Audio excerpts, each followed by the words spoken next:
na agụpe ụzọ agụpe ọnụ ọ bụrụ taa ka m si anabata gị n'ọmarịcha izu ụka nke a eji m aka n'izu ụka gara aga metere gị mma ana m asị na izu ụka nke a n'ụzọ gị niile ka bụ ụzọ mmiri ọ ka bụkwa na Ugwumba telivishọn ebe ahụ anyị si ewetara gị ihe omume ka o si mee ka anyị nọ taa wee bụrụ Mọnde ahịa eke n'azụ bụ abalị 20 n'ime ọnwa 11 nke afọ 2023 eji m aka na imere ọfụma ebe ahụ ịnọ nke ọ bụla ị na-eme dị mma ya gaziere gị aha m bụ Emilia Onyechinwankwọ kpọọ m Adaoledo dịka isi mara ọ bụghị so naanị m n'ebe a mụ na onye isi ozi n'Ugwumba telivishọn ya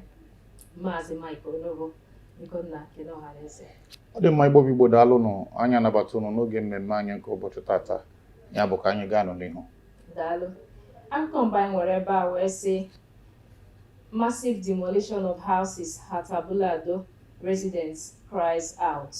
Nke a wee bụrụ na ndị bi na Abulado o nwere ihe onyonyo na-erute anyị aka n'ụtụtụ a na ndị bi na Abulado na Lagos steeti na-eti mkpu a na-eti ebeo na gọọmenti na-akwatuchi ụlọ ndị mmadụ ebe ahụ.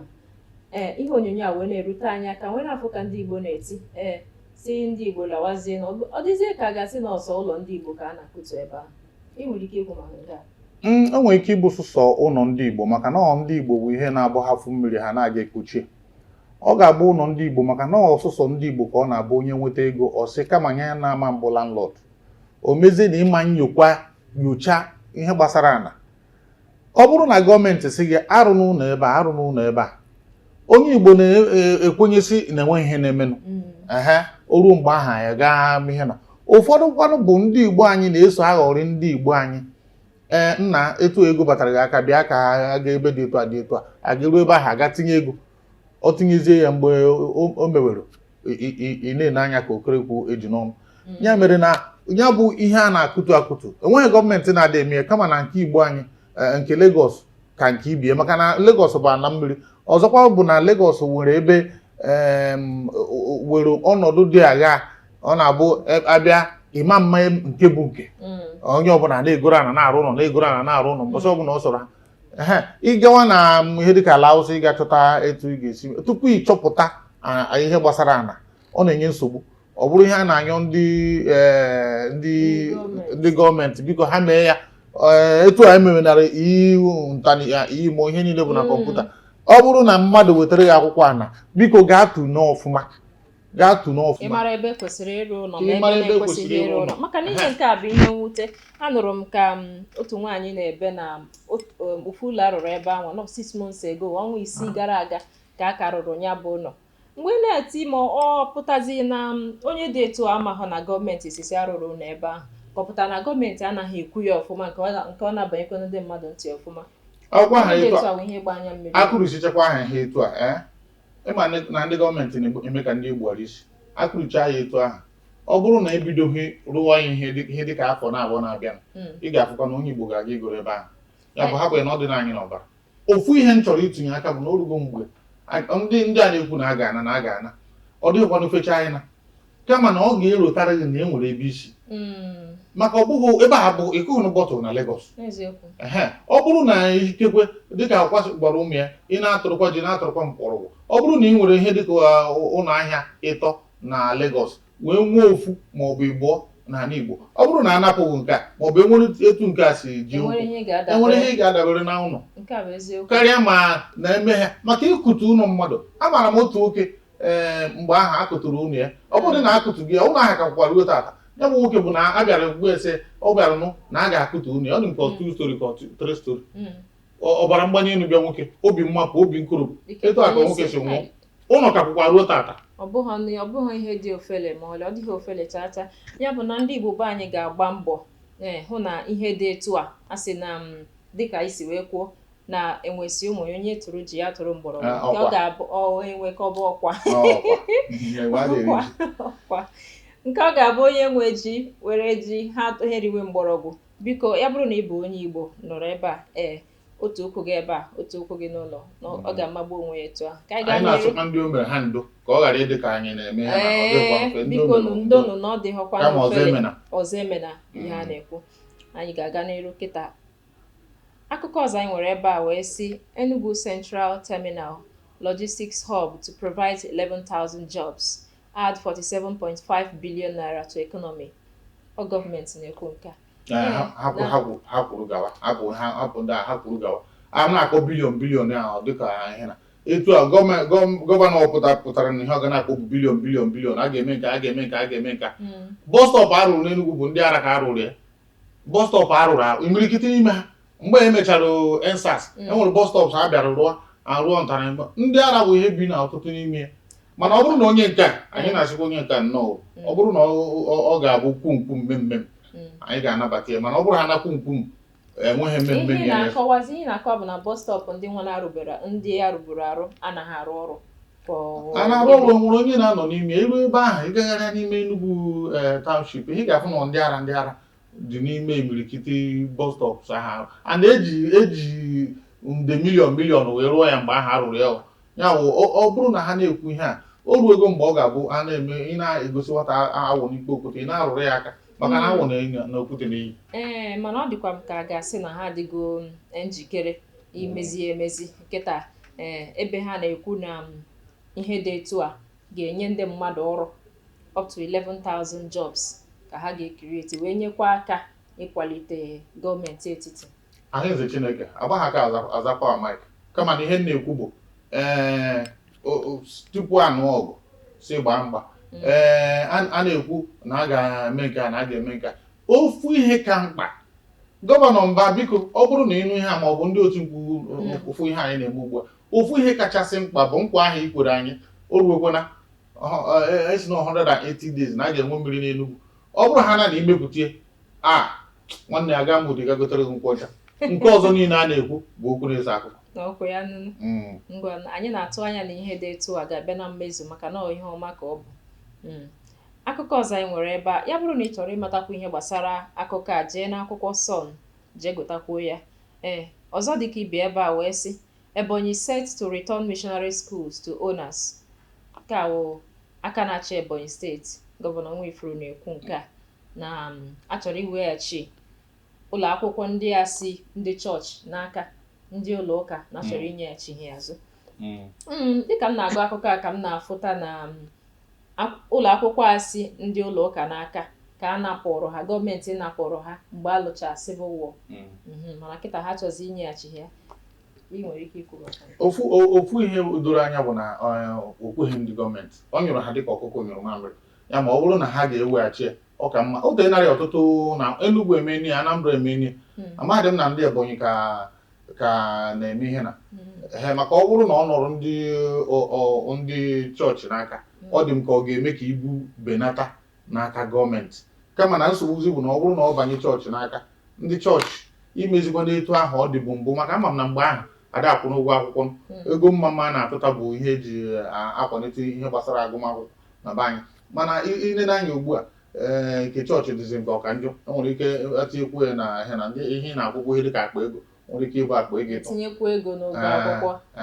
ya ọ bụrụ na enyekwa ya ha kwadoro si nye ha nyekwa ha si na-enebekwa ha nye ụkwọrọ nkwado a ga na-enye chọọchị a na-enyekwa ihe akụkọ a na-akọwa dị na ha dịgo njikere ịkwalite agụmakwụkwọ n'obodo ya bụ na Ebonyi steeti ọ bụrụ na ha dị nkwarebe ime ihe dị etu ọ dịkwa mma si nyefee ihe ya n'aka na gọọmenti etinyezie anya ọfụma n'ihe gbasara agụmakwụkwọ nke a ga-adịkwa mma ya bụrụ na ị chọrọ ịmatakwa ihe gbasara akụkọ a gaa na akwụkwọ The Nation ka ị ga-agụrụkwuo ya ọfụma. Akụkọ ọzọ dịka ibe ebe a wee sị Federal Government launches release of 4,068 inmates. Nke a wee na-akọwa na gọọmenti etiti akwadoghị ịgbahapụ ndị mmadụ nọ na mkpọrọ ihe ruru mmadụ 4,068. Ị nwere ike ikwu maka nke a iruo na nga ọ bụrụ na enwebeghị ihe kpụgara ụlọ nga dịka ịga nene mmadụ ma ọ bụ ịga kene ndị na-arụ ebe ahụ maka onye bara ụlọ nga so na nga ọ bụrụ na enwebeghị ihe kpọbara ebe ahụ ọ dị mma ka ịnọkọta ịga ya maka na iru ebe ahụ ịfụ ihe ha na-afụ ofu ihe na-enye m nsogbu bụ na ọ bụrụ na agbaghị ego ndị gọọmenti na-emefu ma ọ bụ a na-ekwu na a na-emefu iji wee zụọ ndị nga ị mara na ọ bụrụ na a na-emefu ya bụ ego ọ bụrụ na a na-emefu ọkara ya otu o kwesịrị ụfọdụ ndị mmadụ ga-asị na ọka mma ka a ga nọrọ na nga kama na ị nọrụzie ebe ahụ ịfụzie ihe dị n'ime ya ema na nsogbu dị. Ya bụ ọ dị mma si kwụhapụ ndị agha eji, maka ama m na ọtụtụ n'ime ndị a na-ekwu okwu ịkwụhapụ bụ ọ bụ ụdị ndị a tọrọ nga na ọ bụ ndị nọ awaiting trial ma ọ bụ ndị uwe ojii egbuwara isi kpuru gaa onye n'ime ụlọ nga. Nke bụ eziokwu bụ na o nwere ndị nọ n'ụlọ nga na-abụrụ ihe ha mere edochaghị anya, ọ bụ ọkwanụ na ihe a sị na ha mere kama na mgbe ụfọdụ ajọ ọchị nwere ike ịdakpunye mmadụ onye dị etu enweta onwe ya n'ụlọ nga. Ihe dị ebe a bụ ọ bụ na gọọmenti n'anya wee fụta na ụfọdụ ndị dị etu a na ha anọteghị aka onwekwenụ ihe nwere isi ha ji wee nọrọ ebe ahụ, ọ ka mma ịtọhapụ ha nyere ha aka ka ha pụtakwa n'ihe bịa bụrụ mmadụ ọzọ. Ọ dị mma, okwu amaka anyị gaa n'ihu. Ngwa ka anyị gaa n'ihu. Ọ bụrụ na ị chọrọ ịgụtakwa ihe gbasara akụkọ a, ọ dị n'akwụkwọ The Nation, jee kegoro ya ọfụma. Akụkọ ọzọ dị ebe a wee sị Abia government begins payment of judiciary workers 8 years salary arrears. Nsogbu dịkwa maka mgbe m gụtara ya bụ ihe ana m asị kedu ka mmadụ ga na-eji na-arụ ọrụ ejie ya ụgwọ ofu afọ ịbụọ ịtọ ruo afọ asatọ. Onye na-eji ya bụ ụgwọ isi ọ dịkwa ya mma? Maka na biko ọ bụrụ na eji ndị ọrụ Abia steeti ndị na-arụ n'ebe mmebi iwu ndị judiciary ọ bụrụ na eji unu ụgwọ ihe dịka afọ asatọ nsogbu dị. Ihe m na-ajụ bụ ndị a niile ha na-arụ ọrụ bido n'afọ nke mbụ ruo na nke asatọ, ka ezi ebe ha si nweta ego ha ji ebe ndụ. Ịma na ọ bụrụ na ugwu mụta mgbaji ụkwụ agadi nwaanyị amụta ejekọta akwụrụ na ihe na-adị n'ime ya bụ ụfọdụ n'ime ha anwụọna, ụfọdụ ada agazi ọrụ, mana n'ihi na ịchụghị ha maka enweghị ha na-arụ n'ihi na achụghị ha n'ọrụ n'afọ ha ka dị ebe ahụ ị ka na-eji ha ụgwọ. Ọ dị ka kịta abịa asị ndị refinery Nigeria enwebeghị mbọsa esi n'ime ya wepụta ma ofu mkpụrụ galọn petrol, mana ọ na-akwụ ha bilion. Nsogbu dị na obodo anyị bụ Nigeria. Ihe ahụ ezigbo nsogbu. Ọ bụ na ha ga-ebido ma ndị nke nwụgoro anwụ ma ndị nke hapụgoro ọrụ, maka na ike agwa m na mmadụ rụgidoro ọrụ ruo afọ asatọ akwụghị ụgwọ ọ ka na-agakwa. Ọ bụ na ha bidoro ịkwụ ya, ọ dịkwa mma. Si gaa n'ihu. Ọ dị mma. Ahịnze Chineke, biko gọvanọ na-achị Abia steeti Alex Oti, anyị na-ekene gị n'Ugwumba TV, a na-asị gị daalụ maka na ọ dịghị mfe ọkwa na ya wụ ofu ihe na-emenụ. Ụfọdụ nsogbu anyị nwere n'ọchịchị na be anyị dịka ama onwe m maara bụ na ndị a na-enyewu ụmụ ego ekwesịrị iji rụọ ọrụ buru ibu. Ya bụ ọ bụrụ na ị batara n'onwe gị dịka na ịdị ime wee jewe n'oke, enweghị onye gị na-ege enwe nsogbu. Ego a ekwesịrị iji kwụ ndị ụgwọ gburu ndị riri kemgbe a ga-akpọpụta ha. Onye na-arụ ọrụ kwesịrị ịnara ụgwọ ọrụ, ka ezi ebe ego ahụ na-abanye. Ndị a bụ ndị nnukwu ajụjụ. Fọmfoju akpa na-eme na afọ ọbụla unu na-ekpogonata ego anakọtanata ndị mmadụ ego, emechaa ya mgbe ike ga-agwụ, mgbe ị ga-aka nka. Eyige ntị, mgbe ị ga-aka nka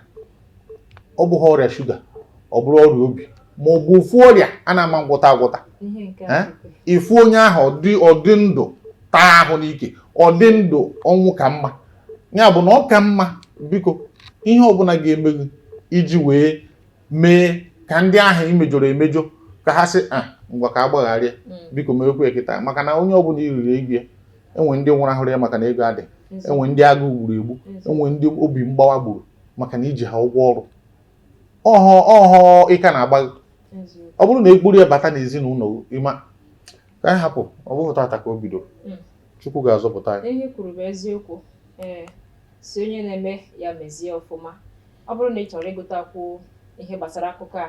gaa na Premium Times gaa gụta ya. Ọ wee bụrụ taa ka anyị ga-eweta ya na njedebe na nke taa n'ihe omume ka o si mee n'Ugwumba Television. Ya bụrụ na ihe anyị na-eme na-amasị gị, biko gbaa mbọ binye aka ịhụnanya, tinye ozi na ngalaba ozi, kesaa ozi ya ma sonyere Ugwumba Television. dịka ị na-eme nke a ihe ọma ga na-agba mgbọrọgwụ n'ime ndụ gị. Mechefukwana na akụkọ ndị anyị na-eweta ebe a bụ ka esi dee ya n'akwụkwọ ndị anyị si na ya wee gụpụta ya, onwe nke si gọọmenti n'ọnụ maọbụ anyị onwe anyị. Ya bụ na ị na-atụnye alụ ikwuo ka o si wee dị gị n'uche kara esi na asị. Aha m bụ Emilia Onyinyechi Nwankwo, kpọọ m Ada Ọlaedo, Ngwake n'ọha na eze nna. Ọ dị mma, Igbo bụ Igbo, daalụ nọ. Dịka ọ na-ekwu, enweghị nke si na enwekwa nke si m n'ọnụ, maka na uche m ka m na-ekwu, maka na ọ bụrụ na onye fụrụ okwu ọnwụọ o si n'ọnụ rewe ure. Ya mere na uche m bụ na ndị a ji ego kwesịrị iji kwụọ ndị ọrụ judishiarị ụgwọ n'Abia steeti afọ 8, ọ bụrụ eziokwu na unu ji ego ahụ unu akwụ ha ka ọ dịwara Chukwu. Nke a wee bụrụ eziokwu, maka na ọchịchị onye kwuo uche ya ka anyị nọ.